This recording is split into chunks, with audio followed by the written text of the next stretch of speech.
It seems that even in death, outlaws of the Wild West had trouble staying in one place. From covert grave robberies to faked deaths, these are the fates of Western legends' bodies.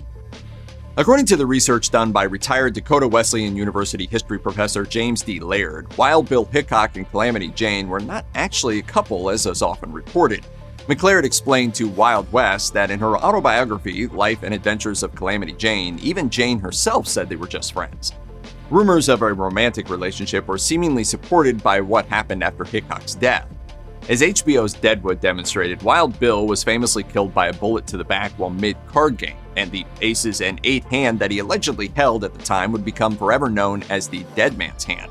Hickok was buried in Deadwood's original cemetery, Ingleside, but that's not the place he's resting now. The man who kills Wild Bill will be very famous. Deadwood Historic Preservation Officer Kevin Kuchenbacher told the Mitchell Republic that in 1879, 3 years after his initial burial, Hickok was exhumed and reinterred in a new cemetery just outside Deadwood called Mount Moriah. A decade later, his gravesite had become such a major tourist attraction that his tombstone was destroyed by souvenir hunters in short order, to be replaced by a much sturdier statue. Kuchenbacher says it was the tourism aspect that's at the heart of those Calamity Jane rumors. When she died in 1903, she was buried beside Hickok. It wasn't out of any romantic connection, though, as Kuchenbacher explained. Part of it was not only out of respect for a legend in her own time, but if you put two legends side by side, it's a draw. Dentist turned gunslinger Doc Holliday, a close associate of Wyatt Earp, died in bed at the Hotel Glenwood in Glenwood Springs, Colorado in 1887. That's just a hop, skip, and a jump from the Linwood Cemetery, which is where history buffs can finish off their holiday retrospective with a visit to a memorial marker. Only that's not where he's buried. Holliday died penniless and was buried in an unmarked pauper's grave in the cemetery's Potter's Field. That means there is no actual grave marker or tombstone, and since it wasn't recorded exactly where he was buried, that's left the story ripe for rumor. In fact, some say his final resting place wasn't in that cemetery at all. Holliday was originally from Georgia, and there is a perfectly plausible belief that he may actually have been returned to his home and buried alongside his father, a wealthy landowner and politician. This theory suggests that although Holliday's later misdeeds, many of which were depicted in the 1993 film Tombstone, estranged him from his parents and made it impossible for them to maintain their Southern respectability by burying him in their plot, to keep the family together, arrangements may have been made to return Holliday's body to Georgia and bury him alongside his father in secret. One curious fact that supports this theory is that Holliday's father doesn't have a tombstone either. This could mean that the two are buried side by side in an unmarked location to keep his son's remains safe from grave diggers and souvenir hunters. Western history buffs and Paul Newman fans alike could tell you that Butch Cassidy and the Sundance Kid ultimately died in a shootout with Bolivian law enforcement. However, this famous narrative has a huge caveat. The outlaws' bodies were never actually identified by anyone who knew what they looked like in life.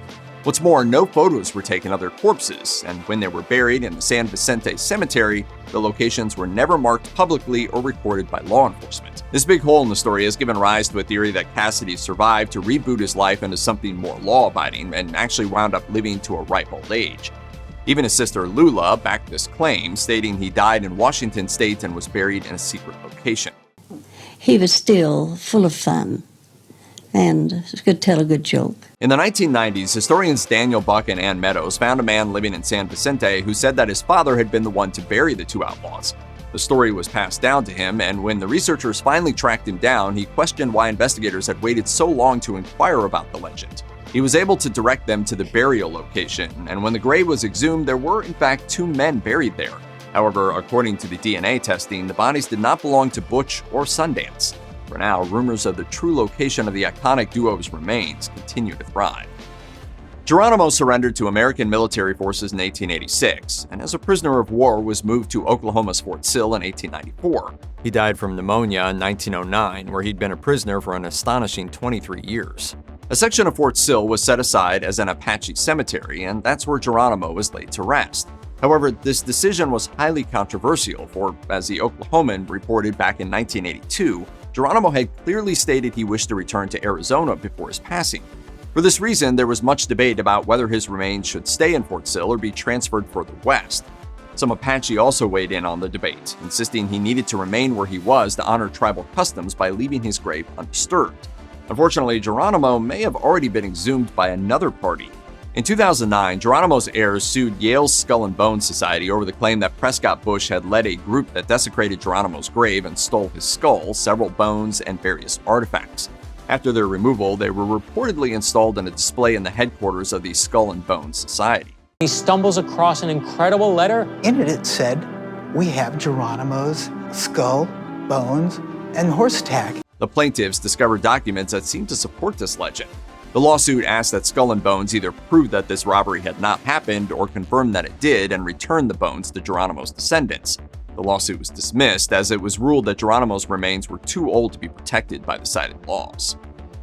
John Wesley Hardin dropped dozens of bodies, killing his first man when he was 15 and earning the nickname Little Arkansas from Wild Bill Hickok. The documentary series Gunslingers dramatized the outlaw's nefarious deeds. After a murder conviction, he went on to become an attorney and attempted to run for public office. Fast forward to 1895, and in the midst of trying to set up his own law practice, he was shot and killed by El Paso law enforcement. Hardin was a native of Bonham, Texas, but was buried where he died.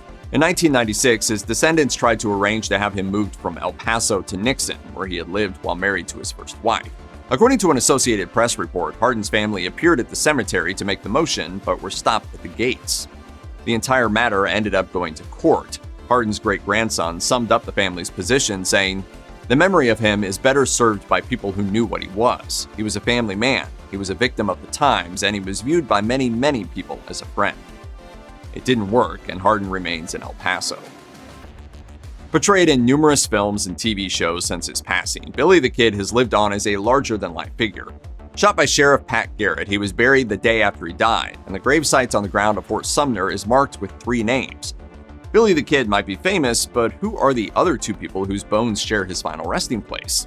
Thomas O'Folliard was Billy the Kid's right-hand man and was killed in the same ambush. After O'Folliard was shot in the chest, it took him about 45 minutes to die. Charlie Bowdry was only sort of tangentially associated with Billy the Kid, and just happened to be in the wrong place at the wrong time when Garrett rode into town. After Bowdry was shot, he lay where he dropped for days before the burial of the 3 outlaws. However, there's a questionable theory that the man Garrett shot wasn't Billy the Kid at all, and according to Daniel A. Edwards, author of Billy the Kid, an autobiography, he actually lived to a ripe old age as Ollie Brushy Bill Roberts. If that's the case, he actually died in Hyco in 1950 and was buried in the Oakwood Cemetery outside of Hamilton, Texas. Life in the Wild West didn't necessarily come with a promise of longevity, but when Wyatt Earp died at the age of 81, his Los Angeles Times obituary ran with the headline, "Wyatt Earp, picturesque gunfighting marshal of frontier days, passes without boots on." His days of fighting cattle rustlers, outlaws, and gunslingers were far behind him, and instead he had spent the last 3 years of his life fighting kidney disease. By the time of his death, he had been living as the husband of Josephine Sarah Sadie Marcus for decades, even though no one has found evidence that they were ever officially married. It makes sense then that his cremated remains are buried alongside hers in her family plot, located in the Jewish area of the Hills of Eternity Cemetery. Interestingly, in spite of the devotion the Earp brothers showed to each other in life, none are buried in the same cemetery. Morgan, who was killed a few months after the notorious OK Corral gunfights, was returned to his parents and buried in Colton, California's Hermosa Gardens Cemetery.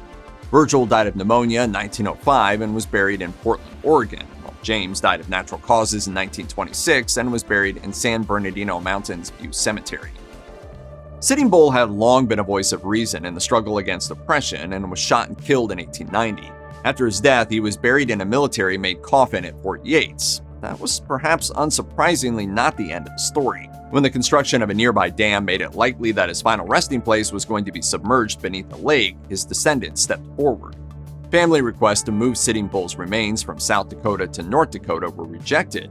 Not to be deterred, a group walked into Fort Yates, dug up the grave, then headed into North Dakota.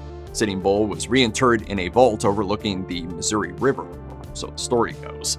In addition to other rumors that he was taken to Canada, Fort Yates claims that the bones removed from their grounds weren't Sitting Bull's at all.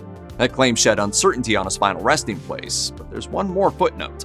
In 2007, the Smithsonian returned a lock of Sitting Bull's hair to 4 siblings who have long claimed to be the leader's great-grandchildren.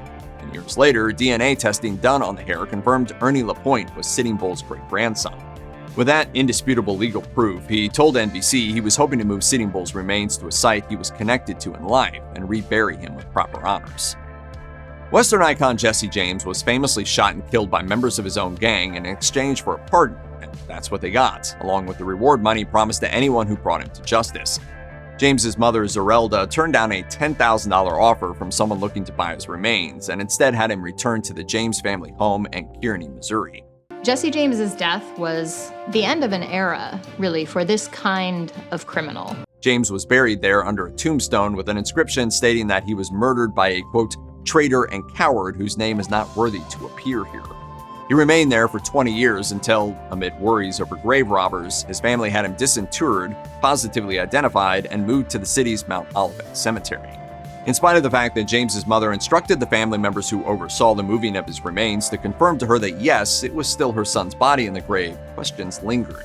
Fast forward to 1995 when researchers from George Washington University exhumed the grave for DNA testing. As the New York Times reports, after comparing it to known descendants, they confirmed that yes, it was still James in the grave.